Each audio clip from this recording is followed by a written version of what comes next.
This is episode 775 of the Rio Grande Foundation's Tipping Point, New Mexico. I'm Paul Gessing. And I'm Wally Drangmeister. I'm president of the Rio Grande Foundation, New Mexico's free market think tank. You can find out more about the foundation at riograndefoundation.org. Wally, well, we are, as we sit here, a week away from the opening of the legislative session for 2026. With the governor's State of the State address to take place on Tuesday, the 20th at noon. She'll probably be late. She's generally late. And, you know, Paul, ever since I've been following this, they're always late. I don't know what it is. So very busy, very busy. Well, but it's like, good Lord, it's like, okay, if you want to have it at 12:30, have it at 12:30. So, right. Shall we say, do the trains run on time in New Mexico? Usually not in the State of the State message. Correct. So it will be the 30-day budget session, theoretically, and there's going to be a lot going on this session. And in some cases in the past, I think there's just been party unity on the side of the Democrats, and they've just rolled over the Republicans in many cases. I think there's a lot more fissures in the Democratic Party. The Republicans, I think, are pretty united, at least in the legislature. We'll see how it goes. But I wanted to first and foremost bring up the Legislative Finance Committee's version of a budget. It's the way things work in the legislature. Both the governor and the legislature put forth their own budgets. Now, of course, New Mexico is a Democrat trifecta state, not only Democrat, but fairly ideologically progressive, well to the left. When you look at national numbers and situations, the governor's budget is $11.3 billion, which is a big increase. But the legislature's is only 11.1 for the general fund. And even more importantly, the legislature does not include the governor's free universal childcare expansion. They're not looking to follow the governor by allocating all of that money in the budget. And also, they are allocating a little bit more to roads. $155 million for the legislature, $100 million for the governor. So overall, I certainly prefer the legislative option to the governor's.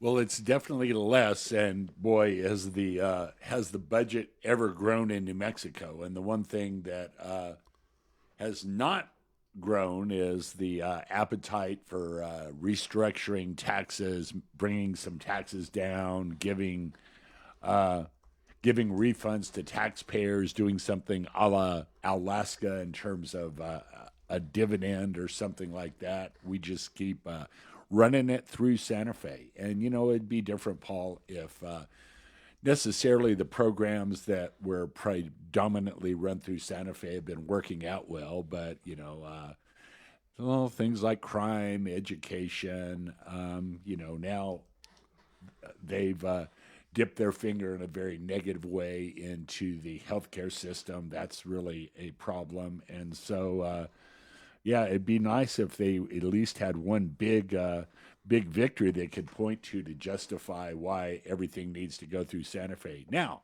having said that, roads are the one that probably most needs to go through Santa Fe, but they're very hesitant to solve the problem. You know, I think they could solve it literally in 5 minutes. You know, allocate some of the funds that are there. Don't do bonding. Bonding is borrowing, and don't pay a bunch of interest. Just pay some money that's already sitting there. Allocate that to fix the roads. Don't pay interest, and we'll get more roads and less interest expense. Yeah, the bonding one is that's a tricky question to ask because on one hand, yes, I agree with you wholeheartedly. In any sane world, the state of New Mexico should not be bonding for its roads. It should have already had its roads in tip-top condition with the $3 billion budget surpluses annually we were running for years. Not that things are constrained by any stretch of the imagination now, but they should be working and should have been working to improve our roads, much sooner. So we'll see where things go with that conversation. But yeah, it's definitely good to see, broadly speaking, the legislature not just blindly following the governor on this free childcare issue. And that's if I had, as much as all of these other issues, and especially including the medical malpractice issue, I think so much has been said and done on the medical malpractice and the medical provider shortage issue. One of the challenges of running a think tank is that you have to understand that people are really thinking about these issues. And most New Mexicans are thinking about the medical provider shortage issue. What they understand or need to understand is that how they vote in November directly impacts whether or not they can find a doctor throughout the year. And that's, I know, that's government and kind of civics 101, but it doesn't seem like it gets through a lot of people's heads when it comes to who they vote for at election time. My point with all that is that the child care issue is much newer and offers many more opportunities for us to think and influence, as opposed to the medical provider issue, where clearly one group of people, not all Democrats, but certainly some of the more powerful ones, are fighting against things like medical malpractice reform for the simple reason that they're cashing checks from the trial attorney industry. Yes, Paul, it is indeed an interesting place to find ourselves as a state, and so we will see. I do think that the trial attorneys, despite their best efforts to portray themselves as the champion of the little people, and doing something that actually improves healthcare by, suing these nasty doctors that mess up with very few limits. I don't think the public's buying it, and more, this is an issue that, Paul, I don't seek it out. It comes to me. I've been in events, and people are like, "Oh yeah, I'm having to go out of state to find a specialist. I needed knee surgery. Instead of waiting a year, I have to go. I'm going to Tucson to get that done." More and more, this is happening, and yeah, I've said this before, but the other thing is if they were to reform medical malpractice insurance this session, continue to expand the ability of out-of-state healthcare workers to come here, it's still an uphill battle. This is a problem that is very well entrenched, and these things are kind of the ante to get into the game of improving access to healthcare in New Mexico, not the be-all and end-all. All right. Well, we're going to move on here because more issues to discuss. The Santa Fe New Mexican reported, I was not aware of this, and I'm going to ask you right off the bat if you were aware of this. Did you know, Wally and our listeners, that the Biden administration changed the way that child care centers were able to receive payments for the children allegedly in their care? Prior to Biden, they had to request payment for the number of children who actually attended the programs. Okay, I can't wait for what the alternative to that was. The Biden administration allowed the providers to base payments on the number of children enrolled in child care. Now, for those old enough to remember, this is kind of like the Wimpy rule from the Popeye cartoons, where I'll pay you on Thursday for a hamburger today, or a cheeseburger, I forget which. Maybe not green chili cheeseburger. Yeah, there we go. this is we've got all these kids lined up. They're ready to go. Now, even in a zero fraud, say this is the Truman Show. I'm throwing pop culture references out there. Or Liar Liar, another Jim Carrey movie where you can't tell a lie. There's no fraud. This is just people, they sign up. Maybe they sign up for multiple providers because they want like one or the other better, or maybe they move, or they're not sure if they're going to get in. They may not get in. Yeah. Put me on the list. So that is a real problem right there, even if everybody is operating on the very best of intentions. But human nature being what it is, if you just say, oh, we've got 50 kids enrolled, maybe you have 20 or 25 kids, who knows, in the actual program. But boy, it would seem that would be a very easy loophole to generate a lot of fraud out of.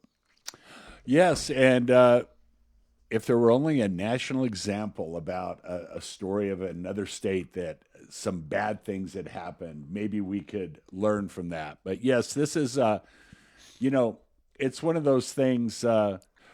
Ronald Reagan used to say, trust but verify, but it seemed like a lot of things coming out of the Biden administration are spend and do the accounting later, and now a lot of the accounting is coming due. And so, yes, attendance seems like a good way to go. In a place like New Mexico where a lot of the state funding for schools doesn't flow through the local, it flows through Santa Fe. They do their enrollment numbers at a couple of different points, so that if a lot of people aren't really there, you don't get the money. Just seemed like a common sense approach to things, and with what's going on in Minnesota, absolutely, it just seems like we don't need a huge fraudulent industry in New Mexico wasting taxpayer money to go on top of the questionable programs that we seem to be really inclined to fund these days. Yeah, there's a little bit more to this particular story. Of course, the state of New Mexico, the powers that be, very much want to keep the Biden-era program approach in effect, which is unfortunate. Of course, the Trump administration, to their credit, is working to roll them back. But here's another aspect, is that many states, this is again a quote directly from the Santa Fe New Mexican, many states do not fund child care assistance for any families earning more than 150% of the federal poverty level.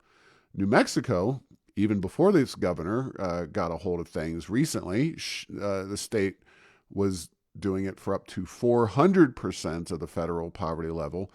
And the governor wants to make that completely free. So, and then it goes on to say the threshold at which families receiving subsidies from the Federal Child Care and Development Fund can have their copays waived, meaning a freeze on those dollars, could halt all government subsidized child care assistance in a state. But New Mexico is looking to kind of take the seeds of a smaller federal program, which is what the fraud is in Minnesota, and build a massive free childcare infrastructure with our tax dollars around that. Now, most of those tax dollars are actually not coming from the general fund. They're coming from the Early Child Care Permanent Fund, which we have argued for many, many years that these permanent funds are overwhelmingly bad and prevent, among other things, oversight and policy decisions. It's easy to just say, well, we've got that money there, we're going to go ahead and use it. And this is part of the equation as well. Yeah, politicians like to act like wasting some kinds of money or fraud and abuse in some kinds matters and in other kinds doesn't. It would seem like money is money, and if you have funding from a government, it should not really be a big deal about whether it comes from a permanent fund or comes from the general fund as to whether that money ought to be well spent and not stolen from the taxpayers. All right. Well, we have the next story in line, which is $30 million from the state, and it's already under construction for a new literacy center. Now, I know, Wally, you're going to think I'm crazy here, but did you know that the state already spends billions, literally billions of dollars on theoretically teaching people how to read and write and math and history and all these crazy things in government schools, K-12, billions of dollars. And on top of that, we have a pre-K program, which we've recently implemented, which also spends $284 million. Furthermore, there are these buildings all over town in Albuquerque and around the state of New Mexico where you have books. They're called libraries, and we taxpayers spend money on them as well. But none of that is enough. What we really need to do to create more literate New Mexicans is spend an additional $30 million on a literacy center based in Albuquerque, New Mexico. Again, taxpayer funded. So I think this is the key. It's going to solve all of our problems. Wally, what do you think? Yeah, I think it does, Paul. And, this is little tongue in cheek, but here's, I remember when we said, well, we need police substations out in the neighborhoods in Albuquerque. That's going to be the thing. So we built a lot of police substations out in the neighborhoods, and then there were no cops in them and no law enforcement that really happened out of those. And so we have buildings, and New Mexico has things like a lot of tourism things. We have a lot of, again, this is back to that, we have different shades of money, and the money that we have to build things, we seem to think that we don't even need to look at the effectiveness of that. We'll just build something, and of course it will be good. So I don't know if this is a place, to train teachers. It's going to have learning spaces. Well, yeah, are you going to go to the literacy center to read? It's like, where does reading really happen? Where is reading really learned by students? I would think it's in classrooms. I would think it's at home. And I would think that anything that would act to improve the science and art of teaching children to read would be well received. But, this just strikes me as, okay, we're going to have another building, and pretty soon we're going to say, well, we don't have enough funding to put the program in there. Now let's put that in there without even really saying what that's supposed to do. But we know that we have an education problem.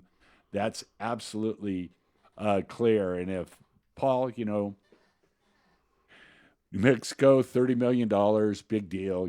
It's like we waste more than money. We waste more than that on a daily basis on a bunch of others. If it would have something that was going to work, and if they'd explain what it was, even, that would be a long way. But we're going to have another building with an ill-defined, probably unfunded program, and then a few years later, we'll have to take a look at subsidizing it and actually putting something in there. But it'll be too late at that point. Yeah, and I would only highlight the Larry Barker Channel 13 story about the Camino Real Museum, $4 million somewhere outside of Socorro. I've never been there myself, and it's soon going to be demolished. So I don't have many hopes for the Literacy Institute for its long-term proposition. And, of course, why just a Literacy Institute here in Albuquerque? I mean, we have people from all across the state of New Mexico that can't read.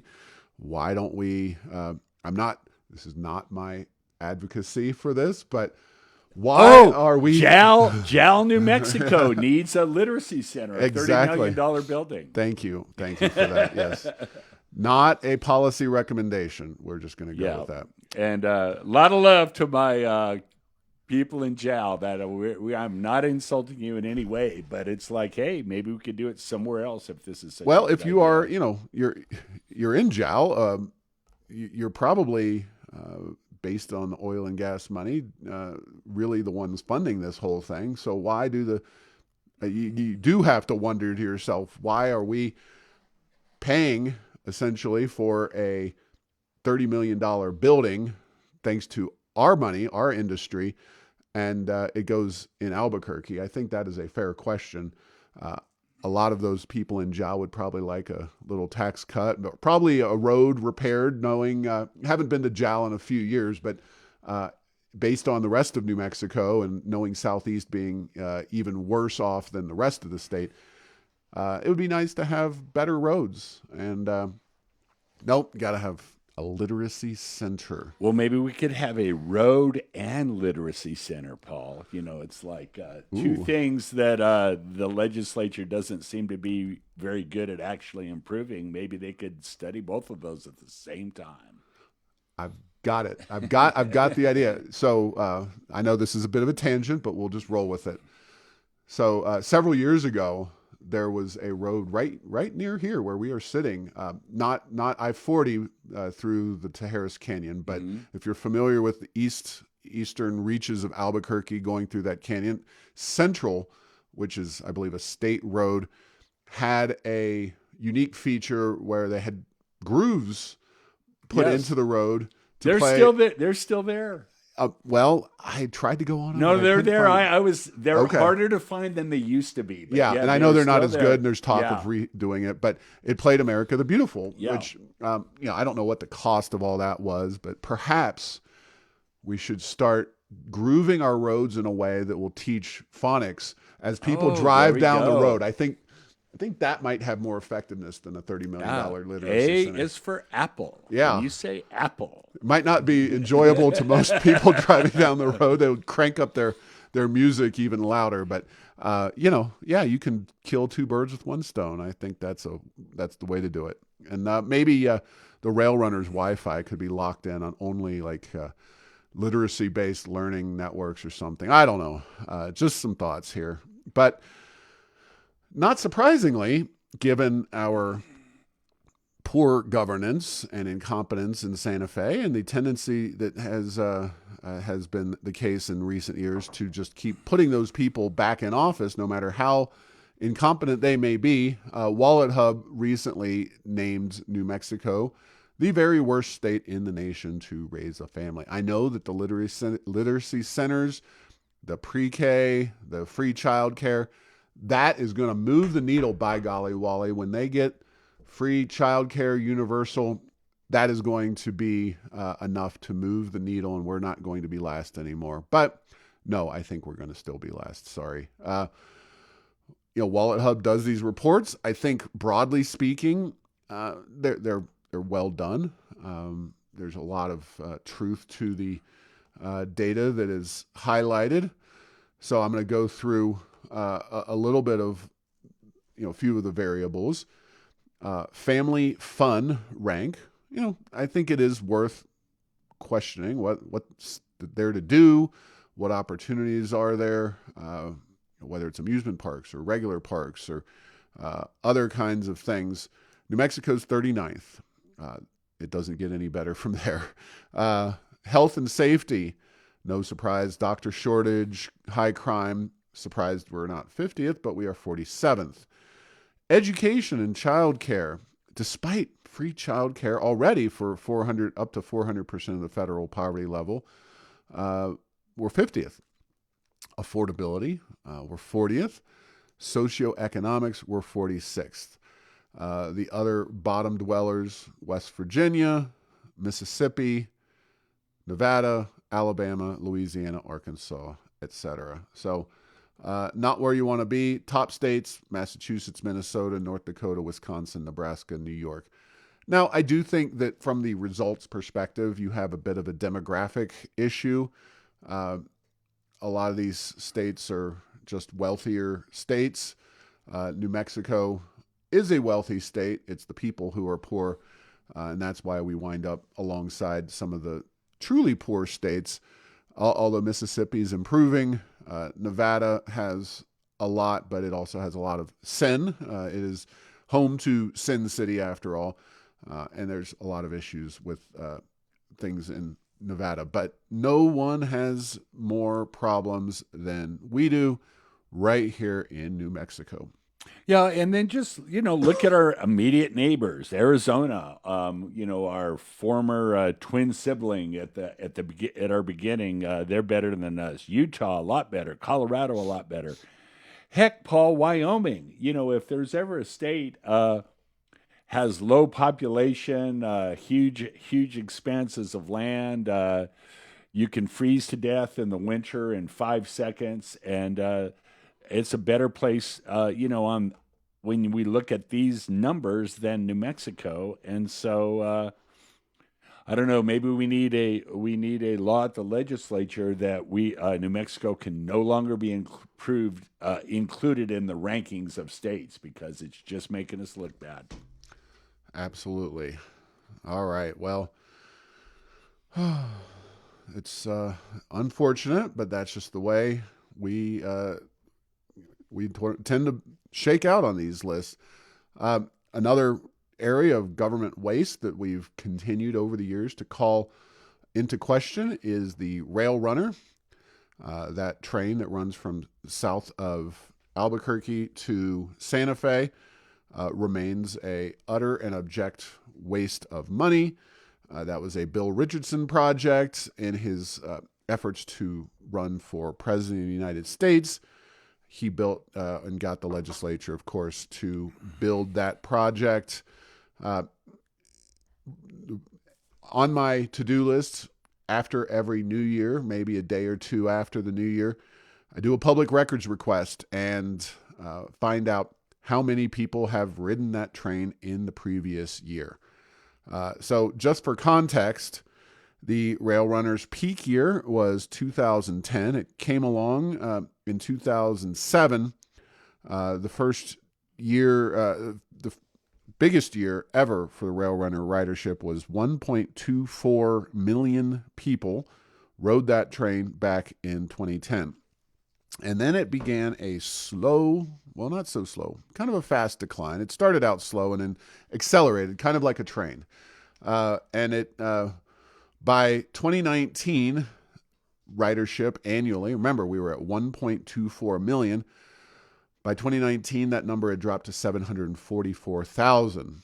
And then it essentially went away for COVID years 20 and 21 and was brought back in 22 at 439,368. A lot of government employees were still working remotely. Now, as of 2025, the Rail Runners ridership basically flat, 23 to 25, 607,295, which is less than half of where it was in 2010. And it's kind of, like I said, flattened out as a number over the last 3 years. Still spending pretty much the same amount of money. Certainly the debt payments on building the train have not gone away. Yeah, they refinanced them, but those payments remain in place, as do the $40 or so million in operating expenses. This train remains a costly burden that is hidden only by the fact that New Mexico is flush with oil and gas revenue. Yeah, this is never going to work, but Richardson wanted it, and it's one of those things. Back then, when you were running for public office as a Democrat, and it still exists to this day. It's a little bit like miscongeniality. In your miscongeniality speech, you have to say world peace. Well, if you're a Democrat running for office and you say, I'm going to build a train, that somehow gets you something, even if the economics and the environment and everything else about it doesn't work. And this is just the gift that keeps on giving. And Paul, I don't see it going away anywhere soon. And it's been a while since I've seen the Rail Runner pretty much down to 2 or 3 cars, as I recall, most of the time. And once you get to the point where there's just the engine and one person riding along with the engineer, it'll be time to call it good, and that is certainly the direction it's going. Yeah. So, real quick, an additional point to make: if the governor, which I don't believe she's really serious, but if the governor really cared about CO2 emissions, she would immediately scrap the rail runner because it produces 2,000 more tons of carbon dioxide than driving vehicles would. So, driving your car collectively, if we were just to abandon the train and everybody was to drive to Santa Fe, presumably, I mean, there's other places you can go, but really, it only makes sense to go from Albuquerque to Santa Fe significantly. You are talking about lower CO2 emissions from driving those vehicles than the train, because trains consume a lot of fuel, and having a big train chugging down the tracks and chugging up the tracks. I mean, that engine has to work mighty hard. Yeah, and it produces more CO2. This is from the Legislative Finance Committee, by the way, in an October 2024 report. Well, and if we really wanted to improve the CO2 consumption, we need to have the constitutional amendment to move the state capital from Santa Fe to Albuquerque, where there actually is a bit of workforce, and we won't even have to commute up the hill. Well, that's a whole different question. But yeah, the capital, in many ways, the amount of things that go on in Albuquerque in terms of the government is significant. And it's growing. There's more and more departments that are moving their state headquarters to Albuquerque. It's happening slowly but surely. And if you really want my viewpoint, the government building row south of Santa Fe, people in Santa Fe are very jealous of their architecture and the beauty of their buildings and the flat roofs and the stucco or adobe or, the historicity of it all. There are few things that belie that and make Santa Fe look less attractive than those hideous, brutalist architecture government buildings south of town.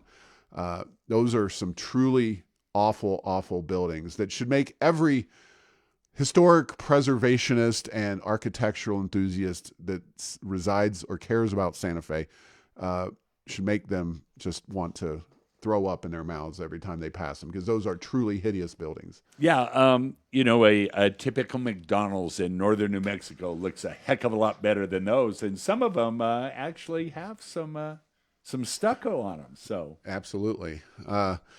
All right. Well, we won't go too far down the path of architectural critique on this program, but yeah, it's so many ways that things could be improved. Oh, and by the way, way back when this whole rail runner debate was going on, and we were advocating that it should not be built, we recommended adding another lane onto I-25 and using comfy city-to-city buses to take people to and from Santa Fe. That would have been clearly, in retrospect, a far superior option from blowing billions of dollars on the rail runner. But, and even now, you could improve it by limiting the number of stops, really dramatically reducing the number of times that train has to stop between Albuquerque and Santa Fe. It would at least attract more riders, in my estimation. About, almost all of the stops, with the exception of maybe 550 in Rio Rancho, should be eliminated. That's the one that, of course, goes through Bernalillo, et cetera. But anyway, the whole thing is a terrible, mismanaged, politically mismanaged boondoggle. All right. Well, we talk a lot about data centers, and like I have said repeatedly, We do not believe that the data center boom under Michelle Lujan Grisham is the be all end all, but it is better than the alternative of shipping them over to other states where they will build natural gas plants and bring all those jobs and all the economic development that is going to happen associated with these data centers, 3 of which are currently slated. I believe the one by Santa Teresa is already turning dirt. They're under construction. But State Senator Jeff Steinborn, as of yesterday, January 12th, has introduced or pre-filed legislation called the Microgrid Oversight Act, which, among other things, mandates that the same so-called renewable energy usage standards for business-owned self-generated power facilities as required under the Energy Transition Act of 2009, that they must adhere to the same so-called renewable energy rules. Now, on one hand, I say, well, yes, this is only fair. On the other hand, if we want these facilities and any jobs and economic development to come here, they're not going to come with wind and solar. And that wind and solar will have to be so huge and so impactful on our desert landscapes that people will not like it once it's actually done. And I don't think it'll actually work. And I don't think we'll get the jobs in data centers, and not just those data centers, but other jobs, because everything we do requires electricity. But Wally, what's your take? Well, it all stems from the big lie, and the big lie is that we can be 100% renewable energy by 2020, 2045, or pick a different year if you want, but that's the one I believe that's in the Energy Transition Act, and we can do that without dramatically increasing rates. We can do that without reducing reliability, and we can do that in such a way that costs don't spiral out of control, damaging the New Mexico economy. And so, proceeding from that point of view, and let me just say, Paul, there is a chance that it could happen, but for this to happen, it's going to have to be something like a rapid development of small modular nuclear reactors or something else. But the current technology of wind, solar, and batteries just doesn't get you there. And so, what are we going to do? So we're going to right now, and we're doubling down on the fact that something that there's really no feasible way to meet the objectives that were originally laid out. We're going to double down on that and not let these microgrids develop in any sort of way without putting more regulation on them, which probably will go a long way towards moving these microgrids to other states. So, and then there we have it. So, then we have things like quantum computing. Well, not in our data centers, you won't. If New Mexico doesn't allow them to be built, we could have the technology where quantum computing could actually work out. We could have fusion, but again, not in our state, because we're afraid of all things technological, and we don't want them to happen. And so even the things that we're spending money to try to develop would likely never be able to be built here. It's a little bit like, Bill Gates used to operate Microsoft in Albuquerque, but he moved. And so even if some of these things have some success, New Mexico will not be the place where it happens. And this is just another step in that direction. But we're going to keep pretending. So don't stop believing. I believe in the words of the Journey lyric is the theme of energy in New Mexico. Well, we will see. I do personally, based on the governors being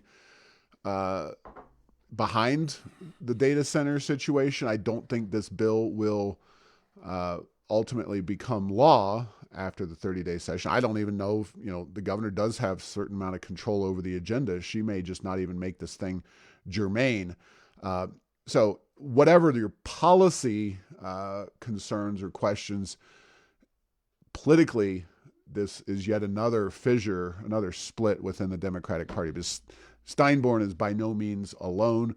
Several of the more radical, environmentally oriented members of his own party in the legislature share his views. This, I would say that if there's an analog for this that we've already seen in the legislature, it's the burn it all down, get rid of oil and gas, put them out of business, we'll figure out what to do next crowd. And those would probably be largely the Steinborn crowd, whereas the governor is we don't call us free market capitalists, but we like oil and gas and we like some money flowing into New Mexico. We just have to control it as much as is humanly possible. So that is the split internal to the Democratic Party in this state. Yes, and Paul, it would be different if they really wanted to do that and they really saw a way to do that. Guess what they would be working on is they would be working on growing other areas of the economy. Right. But man, they just do not want to do that. No. So as you say,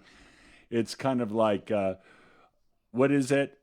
Their goals are we want to have our cake and eat it too. And but the policies turn out to be we don't want to eat it and we don't want to have it. And so we'll figure this out in the future. This will be somebody else's job. But by then, guess what?